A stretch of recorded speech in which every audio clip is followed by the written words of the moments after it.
pienso que lo mejor es que directamente vosotros propongáis qué dudas tenéis sobre la inversión en startups o temas relacionados. Intentaré responder de la mejor manera posible. ¿Alguna primera pregunta? ¿Qué es necesario para que se haga una financiación en startups? ¿Llevar un plan de negocio? ¿Qué requisitos se le pide a Vale. financiación? Pues depende de lo que quieras como financiación. O sea, al fin y al cabo, lo que estamos hablando es de financiar un proyecto emprendedor, ¿no? Hay proyectos emprendedores, por ejemplo, ENISA hace un muy buen trabajo en esto, que, bueno, sí tienen cierta innovación, pero que no tienen una escalabilidad muy importante. Es decir, esta escalabilidad, que el término se está poniendo muy de moda, lo que hace es permitir a inversores privados salir de este proyecto, ¿no? O sea, para que un inversor privado se interese por tu proyecto, tienes que darle de alguna manera una visión de que va a poder salir de tu proyecto, va a poder hacer líquida su inversión, ¿no? Y eso no ocurre en una empresa que vaya a dejarte a lo mejor 50, 100.000 euros de dividendos al año, ¿no? Sin embargo, una empresa que tenga el potencial de crecimiento fuerte y rápido, pues es posible que dentro de 3, 5 años haya alguien más grande o un inversor estratégico que esté interesado en comprar tu participación en la compañía, es decir, la participación del socio inversor. Entonces, tener un plan de, bueno, queremos crecer de esta manera y creemos que puede ser interesante para estas otras compañías y mi intención realmente es darte salida, pues eso facilita mucho la entrada de un socio inversor capitalista. Ahora, si lo que tú quieres es hacer otro tipo de empresa que puede ser perfectamente rentable y puede ser un gran negocio, pero que no va a haber esas oportunidades de salida, hay otras maneras de obtener financiación, como por ejemplo, yo recomiendo ENISA, ¿no? Porque sin garantía, con la única garantía de tu proyecto, pues puedes obtener línea de jóvenes emprendedores, menos de 40 años hasta 75.000 euros, y a partir de ahí, ¿no? Hay otras líneas, ¿no? Entonces hay que tener muy claro que hay proyectos, hay mucha gente que hace la distinción entre proyectos viables y proyectos invertibles o escalables, ¿no? Viable, pues puede ser un proyecto muy rentable, pero pues hoteles, servicios, restauración, etcétera, normalmente no hay visos de salida para un inversor capitalista, ¿no? Sin embargo, proyectos que tienen un componente tecnológico o de alguna manera un modelo de negocio que permite escalar mediante licenciación, mediante pues, acuerdos de distribución, etcétera, pues ahí es un negocio que posiblemente, si se hacen bien las cosas, es más arriesgado, pero de aquí a 3, 5 años haya manera de hacer crecer el negocio como para poder dar salida a un múltiplo de 3, 5, 10 veces, depende de lo bien que te vaya, a tu inversor. Porque al fin y al cabo hay que tener en cuenta que esto no es como un préstamo. Un préstamo te pueden pedir 7, 10%, dependiendo de tu riesgo. Un inversor te pide más, porque está asumiendo mucho más riesgo que un préstamo, ¿no? Y sobre todo eso es una iniciativa emprendedora que lleva 1 año, 2 años o 0 años de historia, ¿no? Un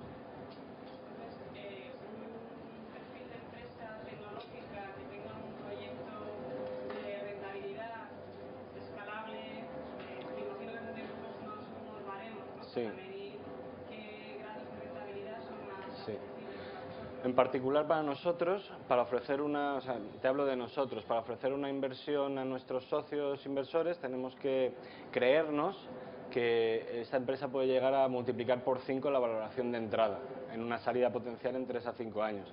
Hay otros fondos que van a proyectos más nicho y están más nicho, más incipientes, con ninguna facturación o con muy poquita facturación, es decir, cuando tienes nada, o sea, una empresa constituida, y esta gente, pues claro, un porcentaje mayor de sus inversiones va a quebrar, porque están asumiendo un riesgo más importante, con lo cual, sobre el porcentaje que no quiebra, tienen que creerse ellos 10 veces a 20 veces como multiplicador de su inversión, ¿no? En 3, 5 o más años, ¿no?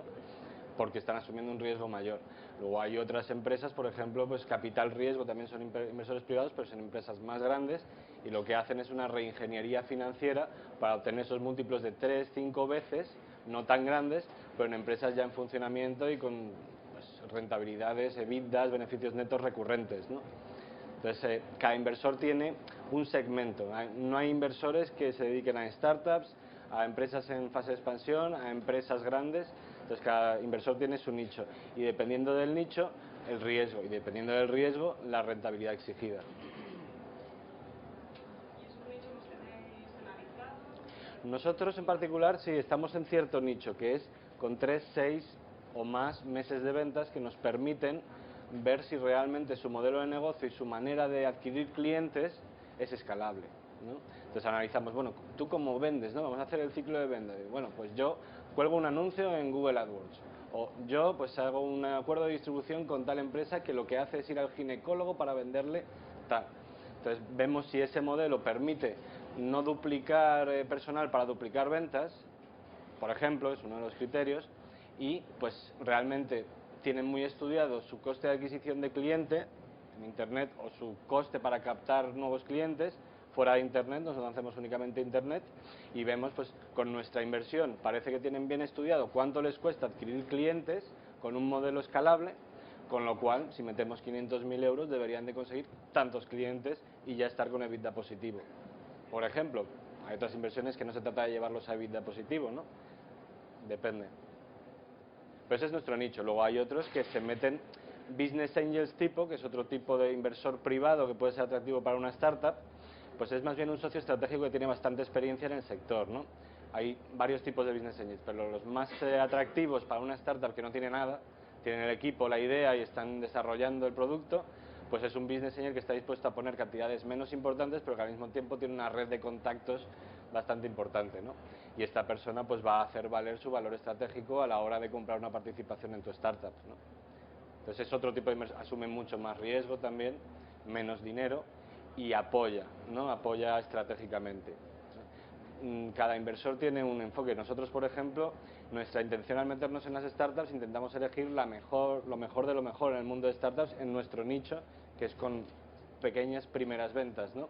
Pero claro, intentar elegir lo mejor de lo mejor, pues se nos cae un poco la cara de vergüenza intentar ir ahí a decirles cómo hacer su negocio, ¿sabes? Tienen que ser ellos, tenemos que creernos que ellos son mucho mejores que nosotros a la hora de desarrollar ese negocio, ¿no? Entonces nuestro apoyo se basa en siguientes rondas de ampliación, conseguir financiación al menor precio posible, es decir, intentando proteger la dilución de nuestros socios que han invertido, que también beneficia a los emprendedores, puesto que no se diluyen si tocamos las buenas puertas de financiación pública, bancaria, y si no es así, financiación privada pero con un proceso estructurado, y en la salida, organizar un proceso competido de la venta de la compañía o de la participación, ¿no? Entonces, ese es nuestro rol. Hay otros que son muy especialistas en tecnología, por ejemplo Bullnet Capital, que va a estar por aquí también. Ellos hacen muy poquitas inversiones gordas al año en productos muy tecnológicos, ¿no? O sea, difíciles de entender en nichos muy concretos con una tecnología muy potente. A nosotros en particular nos gustan más los modelos de negocio, ¿no? O sea, más que comprar una tecnología para vender esa tecnología a alguien que pueda aprovecharla, queremos comprar una participación en un negocio que de por sí puede realmente ser una empresa muy rentable, ¿no? Con la idea de vender nuestra participación, pero si no encuentras un comprador, como para la tecnología, realmente la empresa es un muy buen negocio en sí. Entonces, hay distintos enfoques, cada inversor tiene un enfoque, ¿no? Cuando vais a invertir en una empresa, ¿qué exigís de la empresa en términos de capital social? ¿En qué sentido? Por ejemplo, yo ahora mismo os presento mi proyecto, os parece interesante, yo os digo que necesito 150.000 euros, entonces me coges de valorarlo y tal, y decís, bueno, pues mira, nos interesa. A cambio de esos 150.000 euros, que entiendo que no sería un préstamo, pues es un grupo de inversión de capital, ¿qué tanto por ciento de la empresa se...? Eso se valora. Normalmente nosotros no negociamos la valoración. Es decir, nosotros aceptamos o rechazamos la valoración. Si un proyecto llega y dice, mira, nuestra empresa no ha facturado ni un duro y vale 5 millones de euros porque el equipo es fantástico, decimos muchas gracias y volvemos a vernos cuando hayas facturado suficientemente como para que esto valga 5 millones de euros, porque para nosotros una empresa sin nada no vale 5 millones de euros. Entonces, sabemos dónde nos movemos. Luego, para nosotros negociarte 1,2, 0,8, 1,5 de valoración no nos aporta mucho. Estamos intentando invertir en empresas que luego se puedan vender por 25 o 50 millones de euros. Entonces, la diferencia no es relevante, ¿no? Entonces, más que la valoración, lo que nos importa pues son temas como que tú también hayas arriesgado tu propio patrimonio o el de amigos, familiares, o de alguna manera hayamos visto un compromiso muy fuerte del emprendedor, del alma del proyecto, el grupo emprendedor, con el proyecto en sí, ¿no? Valoraciones, pues para que os hagáis una idea, la idea en sí, con el PowerPoint, la empresa constituida y tal, 500.000 euros como mucho, si realmente ya tienes una base de datos de clientes en línea, si hay algo detrás, ¿no? Si no hay nada detrás, no vale nada, tienes que hacerlo antes de ofrecer nada, ¿no? Si ya tiene primera facturación, parece que puede estar escalando y tal, pues puedes moverte entre 700 y millones. Depende pues, si tienes acuerdos de exclusividad, depende si tienes al super crack en el consejo de asesor, depende de ese tipo de cosas, ¿no? Como te valores. Pero realmente hay otros factores a tener en cuenta. Por ejemplo, si haces una entrada de capital al principio a 2 millones de euros de valoración y al año, año y medio resulta que te quedas sin caja porque aún no has llegado a break-even, al punto de equilibrio, vas a necesitar hacer otra ronda. Y si a lo mejor estás facturando 3.000, 5.000 euros al mes de manera recurrente, pero no has conseguido escalar aún. Entonces puede que alguien te diga, oye, mira, nosotros por más de 1.200.000 no te vamos a invertir. Y ahí tienes un riesgo, ¿no? Porque tienes que volver a tus inversores que te invirtieron con 2 millones de valoración y decirles, oiga, pues os voy a requete diluir, ¿no? A una valoración más baja realmente pues baja mucho su participación. Y bueno, os engañé porque os dije que valía más de lo que vale hoy en día, ¿no? Hace año y medio. Entonces, pues ahí te va a causar problemas para cerrar esa ronda, ¿no? Porque ninguno de tus socios va a querer acudir, porque te van a poner trabas para admitir la financiación. Entonces, ese tipo de concepto tienes que tenerlo claro, o sea, no es el número realmente. De hecho, cada vez más se ven valoraciones flexibles. Dice, bueno, tú dices que vale 3 millones, venga, aceptamos pulpo. Pero al fin y al cabo lo que dicen es, tú dices que vale 3 millones, pero como no factures esto, me das la opción de comprarte participaciones adicionales a valor nominal, a 1 euro por participación.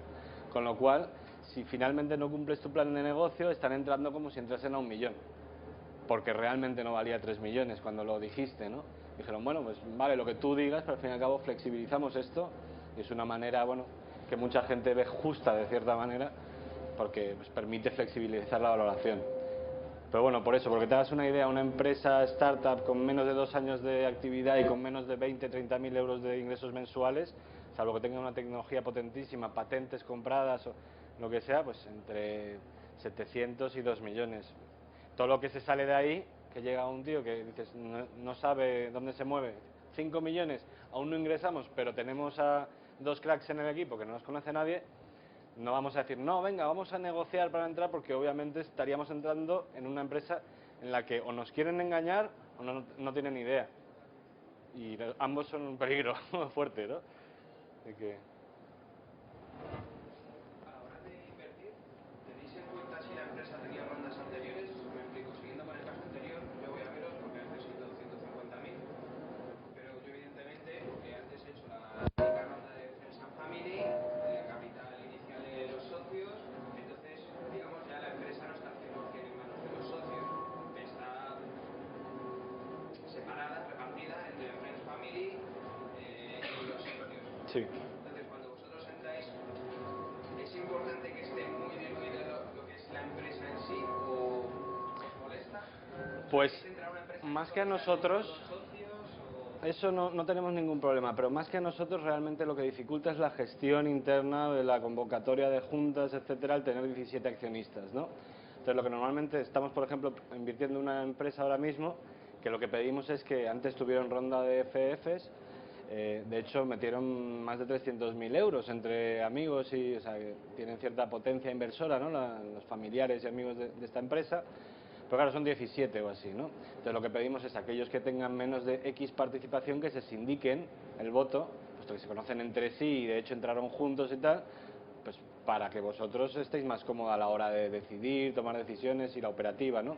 Entonces eso es fácil de hacer. Dices, bueno, en el propio pacto de socios dices tal persona, tal persona, tal persona, en adelante definidos como F y F, serán representados por tal persona, que es el que más participación tiene normalmente, o el que más tiempo tiene de los familiares y amigos, ¿no? Entonces, eso, y me habías preguntado algo más. No, si os importaba simplemente el número de socios que había a la hora de invertir, por el tema de... No nos importa realmente mientras que sea operativa, ¿no?, la compañía. Lo que sí que nos molesta es si los emprendedores en los que creemos invertimos, que normalmente tienen que tener una mayoría en la empresa, en siguientes rondas pues son invertidos por peces bastante más gordos y sobre todo estratégicos, ¿sí? Y pierdan el control. Entonces ahí, por ejemplo, ya no estamos invirtiendo en la misma empresa en la que invertimos y pedimos el derecho a salir, ¿no? Si entre los emprendedores Faraday y el otro inversor de referencia tienen más del 51, por ejemplo. Si entra alguien que nos hace entre todos perder ese 51, pedimos normalmente el derecho a salir. Puede que nuestros socios decidan quedarse porque realmente tiene mucho encaje o lo que sea, pero desde luego ya no es la misma empresa en la que invertimos. Invertimos en un equipo pequeño que veíamos muy potente, que lo estaba haciendo muy bien, y una empresa grande pues puede tener otras inquietudes, puede, pues, por ejemplo, en una biotecnológica, es el caso, ¿no? Puede venir un gran laboratorio y decir, mira, a mí me interesa tu tecnología, tu know-how, tus diseños, etcétera, y con el 51% de tu compañía me basta y me sobra para aprovechar ese know-how y repartirlo por mis otras áreas de negocio, ¿no? Entonces, pues nosotros nos quedamos con el 49% de la participación dentro, que nunca podremos vender y que no va a repartir ningún dividendo. Sería un caso posible, ¿no? En el caso de que un gran inversor estratégico entre para simplemente tener el control. Entonces ahí pues nos importa el accionariado, ¿no? Pero Faraday en particular entra antes. Por eso, si va a haber un cambio de control, nos importa pues tener esa opción, ¿no? ¿Cómo se valora que la empresa tenga una NISA, por ejemplo, del que hablabas antes? ¿Es un beneficio para la empresa? ¿Es un riesgo? Porque parte de Eso es gracioso, sí. el dinero que entra se va a ir a pagar una deuda que se adquirió antes de que tú te conocieras. Sí. Hay muchos emprendedores que, bueno, sabéis la diferencia entre valoración pre-money y post-money, ¿no? Que, bueno, pues tú cuando propones una ampliación, dices, bueno, pues yo quiero captar 500.000 euros o 150.000 euros, mi valoración es 1.000.000 de euros, o sea, pre-money, con lo cual la post-money sería 1.150.000 euros, ¿vale? Pero si resulta que recabas 300.000 en vez de 150.000, la valoración post-money, sobre la que se calcula el porcentaje accionarial al final, es 1.300.000 euros, ¿vale? Pre-money, post-money. Entonces hay emprendedores que dicen, y como tengo 100.000 euros de NISA, en vez de 1.300.000, el post-money es 1.400.000. Dices, no, no, no, no. Entonces, en NISA, un préstamo de 100.000 euros recién recibido vale cero en valoración, porque tienes en caja 100.000 y en obligaciones deuda 100.000. Un ENISA que te dieron hace un año, que te has gastado y que aún está en carencia, que tienes que devolver, vale menos 100.000. ¿Vale?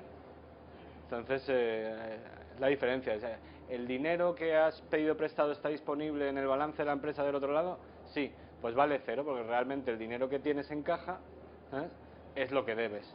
¿Sabes? La valoración post-money se la añade normalmente la deuda neta, que en este tipo de empresas, las startups, no es relevante, ni se mira realmente, como ya te digo que tampoco es relevante que sea 1,1, 1,2 la valoración de entrada, ¿no? Es más bien que haya confianza en el equipo, que haya una sintonía, que haya unos objetivos comunes y tal, pero técnicamente la deuda, si está recién recibida, no vale nada, vale cero. Y si la debes, vale menos la deuda. Una pregunta, ¿habéis pensado los inversores, tanto privados como públicos, como tal, sentaros un día en una mesa y aunar qué es lo que solicitáis cuando un emprendedor os da el proyecto? Me refiero, entonces veréis balances, cuentas de pérdidas y ganancias, EBITDA, TIR, etcétera, etcétera. Sí, esas palabras son muy bonitas, pero hay N maneras de sacar esos datos y N manera de presentarlos. Y no me parece lógico o no me parece justo que gente que está emprendiendo, que su idea sea excepcional, pero que no tienen conocimientos financieros, os lo presenten de aquella manera, y a lo mejor es malo para vosotros, porque estáis dejando pasar algo posible en Facebook, por ejemplo, como el que es un experto en finanzas, que su proyecto pues puede no ser tan bueno, pero dices, joder, con estos números tan bien hechos, que al final las Excel los aguantan todos, ¿no? O sea, Es que es eso, el Excel lo aguanta todo. claro, pero me refiero, si vosotros aunáis y generáis un modelo que sea modelo inversor, pues me presentáis el modelo inversor 021. Entonces todos los emprendedores, aunque sea lo pagan, para que alguien les rellene el modelo inversor, y vosotros lo que vais a hacer es elegir entre el equipo, la idea y los datos, no el cómo te presentan los datos, que muchas veces la culpa no es de los emprendedores. O sea, Sí, varios temas ahí. O sea, sí, en Faraday en particular tenemos una iniciativa, vamos a hacer un best practices, o sea, mejores prácticas de análisis de inversiones, dentro de poco, con muchos de los inversores que están aquí en el elevator pitch, etcétera, ¿no? Pero claro, la idiosincrasia de cada uno de los inversores hace que esto no sea posible. Como te decía, hay algunos que entran como business angel. Al principio de todo lo que le importa es, déjame tu código, yo quiero ver cómo has programado. A nosotros no nos interesa. Hay otros más adelante que dicen, dame todos tus balances, o sea, los capital riesgo te hacen un cribado de toda la información relevante de la empresa porque es una empresa ya más avanzada, ¿no? Y luego, pues en startups, en nuestro segmento, tecnológicos, muy enfocados a negocio, con lo cual les interesan más los datos de negocio. Nosotros lo que hacemos es, tenemos una plantilla muy simple que pues, se rellena como en cuarto de hora, 20 minutos, ¿no? Y luego a partir de esa plantilla nosotros decidimos si encaja o no encaja. Si encaja, le hacemos presentarnos la información. Hay puntos que necesitamos saber sí o sí, nos da igual cómo lo presente. Y de nuevo, pues por ejemplo, las proyecciones financieras, lo que hacemos es enviar un NDA directamente, que es el Non-Disclosure Agreement, que firmamos que no vamos a contar nada a nadie, ¿sabes? Pero envíanos tú tu modelo con el que respiras, o sea, cómo controlas tu startup, cómo ves que va a evolucionar. Si no se comprende es que algo estás haciendo mal, ¿sabes? Porque nosotros sí sabemos de finanzas, entonces si nos das un Excel que haces tus proyecciones financieras y no hay, o sea, no se entiende para nada, pues hay algo raro y te preguntaremos por qué y tal, pero ya da menos confianza. Es decir, lo que te quiero decir con esto es que si pones una plantilla homogénea y haces que todo el mundo presente de la misma manera, como inversor estás perdiendo información. Porque también es importante que el CEO, o por lo menos las personas más responsables de la startup, sepan presentar adecuadamente. Un tío que va a hacer un negocio en marketing digital, tal, no sé qué, que no tiene ni idea de presentar nada a un inversor o pues, a su público objetivo, dependiendo del interlocutor, y que lo hace fatal, con falta de ortografía por todos lados. Hay que dejarle la oportunidad de que te dé eso, porque ya sabes mucho de eso, ¿no? Dices, joder, al fin y al cabo, cuando presentas ante un inversor, para mí sería como un currículum, ¿no? O sea, cuando te envían un currículum para trabajar en una empresa, pues es tu carta de presentación, ¿no? O sea, tú quieres quedar como un tío organizado, un tío listo, un tío... Si a un inversor que le vas a requerir pues lo equivalente a un salario bruto de 5 años, de golpe, ¿sabes? Y con un riesgo bestial, si no te tomas la molestia de presentarlo de manera muy buena, no te digo de que te curres ahí durante 3 meses una presentación, probablemente en un día, siendo CEO de la empresa y respirando tú tu empresa, sepas hacerlo, ¿sabes? Pero si el que no se lo toma en serio y el que deja pues, cosas mal hechas y tal, pues te da a ver que probablemente hayan ese tipo de detalles en la evolución de su empresa. No controla a fondo lo que sale, la calidad no es deficiente, y si en esa presentación la calidad es deficiente, en otras cosas realmente menos importantes, pues va a ser bastante más deficiente, con lo cual da miedo. Y por eso dejamos la oportunidad de que no respeten exactamente la plantilla, sino que nos envíen su resumen ejecutivo y luego nosotros hacemos las preguntas para completar nuestra segunda plantilla, ¿no? La primera es muy rapidita y nos permite saber si no encaja para nada con el enfoque o sí, mira, vamos a reunirnos con él, ¿no? Y luego ya, pues, envíanos tú tu información, un resumen ejecutivo y tal, y te hacemos preguntas para completar la información que nosotros queremos. Envíanos tu Excel y envíanos tus métricas de negocio, eso es muy importante, ¿no? Hay gente que no mide nada, ¿no? O sea, que dice, bueno, pues acabo de tener mis primeros 1.000 euros de ingresos. ¿Y de dónde te vienen? Dice, pues hacemos mucha comunicación en prensa. Dice, pero bueno, o sea, das cursos online. Te vienen de los profesores que te traen alumnos a sus cursos, te vienen del AdWords que haces, te vienen de no saber de dónde te vienen tus clientes. Para un director en marketing en particular, pues es un detalle muy feo a la hora de pedir inversión, ¿no?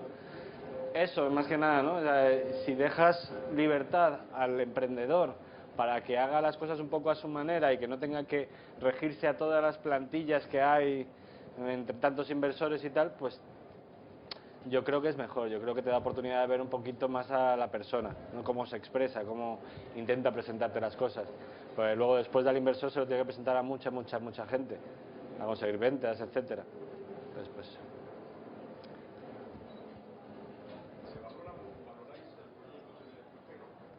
Proyectos en el extranjero, en particular Faraday no.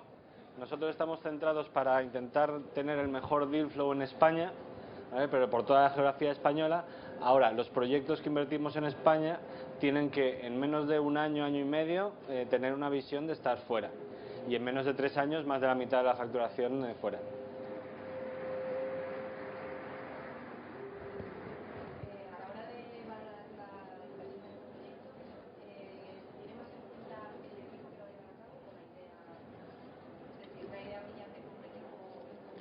Hay una frase por ahí que está rondando que es mejor un jinete de primera en un caballo medio bien que un jinete de segunda en un muy buen caballo, ¿no? Básicamente la comunidad inversora o como quieras llamarlo cree que, y yo también, que una persona o un equipo muy bueno en un proyecto no tan bueno, que parece que pinta bien, pero dices, uy, el mercado, hay un mogollón de competencia, creemos que si es realmente bueno un equipo sabrá girar para encontrar el hueco adecuado y hacerse con una cuota adecuada. Una empresa con un proyecto muy bueno, pero con un equipo deficiente, con poca calidad, etcétera, pues en cuanto levante la perdiz, dirá, uy, esto parece que funciona, y habrá gente lista, rápida y mejores que ellos gestores que en muy poquito tiempo les sobrepasarán y ellos no sabrán adaptarse, ¿no? Entonces preferimos un equipo muy bueno. Esto es subjetivo, ¿sabes? Que intentar conocer a una persona en 2 reuniones es imposible. Por eso también pues te gusta más cuando te vienen referencias de pues que esa persona ha conseguido ya 1 o 2 exits, ¿no? Que ha montado empresas y ha salido de ellas, o que ha trabajado con alguna persona de tu red y que te puede hablar muy bien de él. No como amigo, es muy distinto haberte tomado unas cañas con esa persona que haber trabajado con esa persona, ¿no? Entonces preferimos realmente que el equipo sea muy bueno a que el proyecto sea muy bueno, porque al fin y al cabo son startups. Las startups tienen que pivotar, ¿no? Tienen que ir pivotando según ven que, bueno, pues no me está respondiendo positivamente el mercado, voy a hacer esta otra fórmula comercial en vez de una cuota anual, una cuota trimestral, y ese tipo de cosas viene de gente despierta, de gente valiente, de gente con ganas, ¿no? Y tienes que juntar muchas cosas.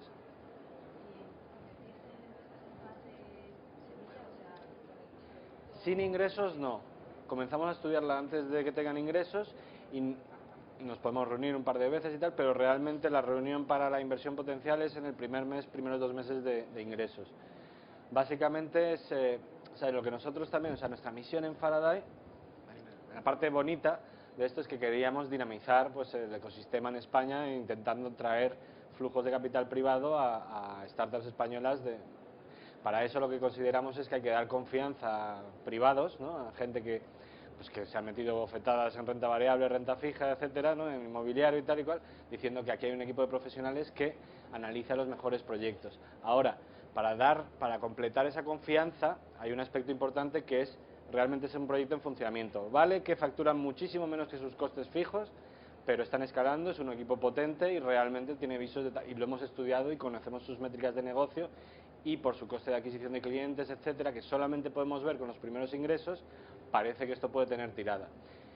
Y eso convence muchísimo más incluso que el equipo, porque el equipo parece que lo está haciendo de verdad y parece que le está funcionando de verdad. Primeras semanas, primeros meses de ventas es muy difícil poder analizar una compañía, analizas una idea, no una compañía.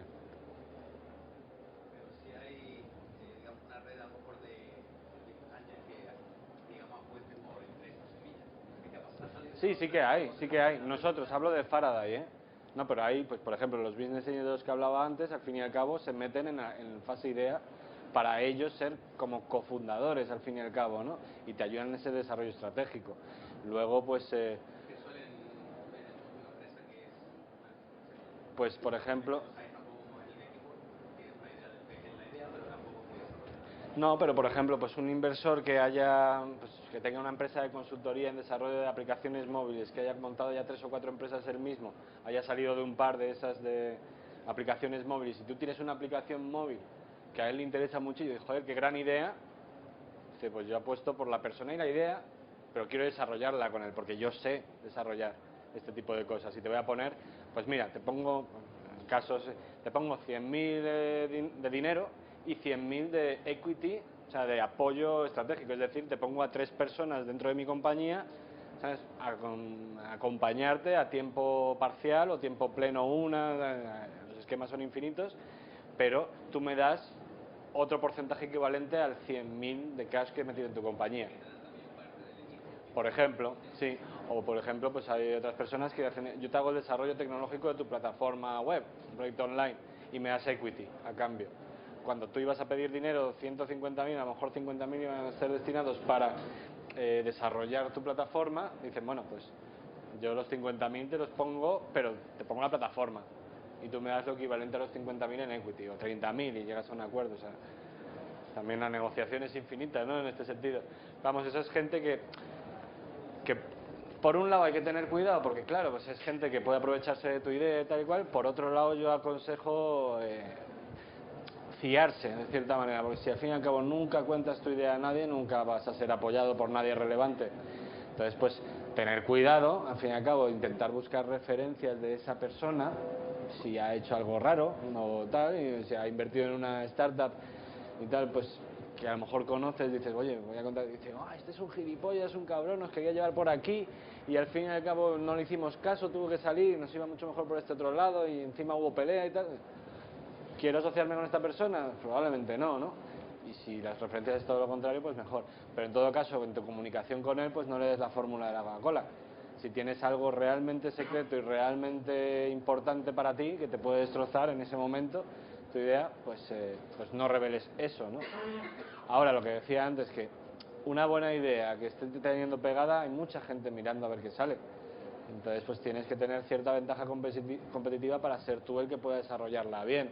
Si no, van a salir gente más lista que tú, más rápida y con más pulmón financiero, y en 3 meses te adelantan.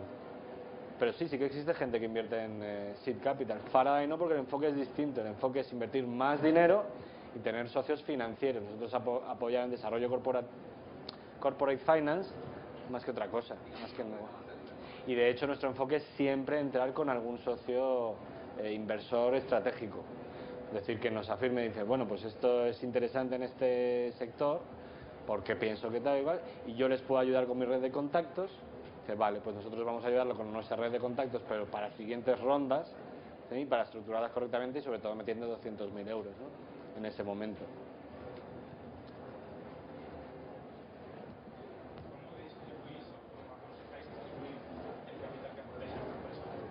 Nosotros,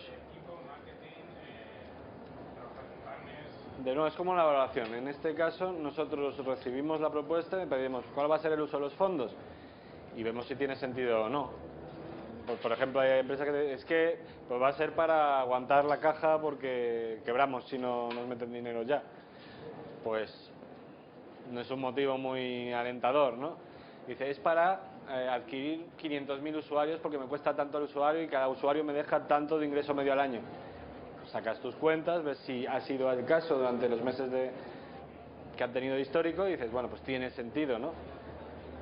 Nosotros tomamos... Entonces, normalmente nos gusta invertir para generar más ventas, porque ya la idea está montada y aunque hayan que mejorar la definición del producto tal, pues ya está teniendo pegada en el mercado y lo que quieren es acelerar para que precisamente no vengan por detrás otros más listos o más rápidos o con más pulmón financiero. Nosotros metemos esa parte del pulmón financiero para acelerar en ventas, idealmente, pero hay otras posibilidades.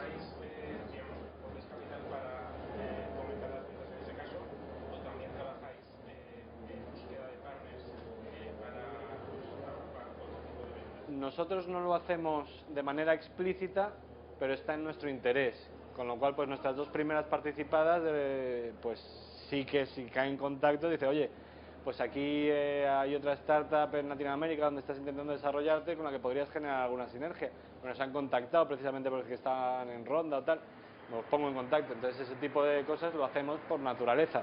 En cuanto mejor vaya esa empresa, más ganamos nosotros también, está en nuestro interés. Pero no es nuestra fuerza es ahora hace falta 1,5 millones. Vamos a tocar las puertas que hace falta tocar para hacerlo rápido y bien. Y diluirnos lo menos posible los que ya estamos dentro, ¿no? Vale, pues vamos a acabar. Si tenéis cualquier duda, pues yo estoy aquí 10-15 minutitos más o lo que haga falta, ¿vale?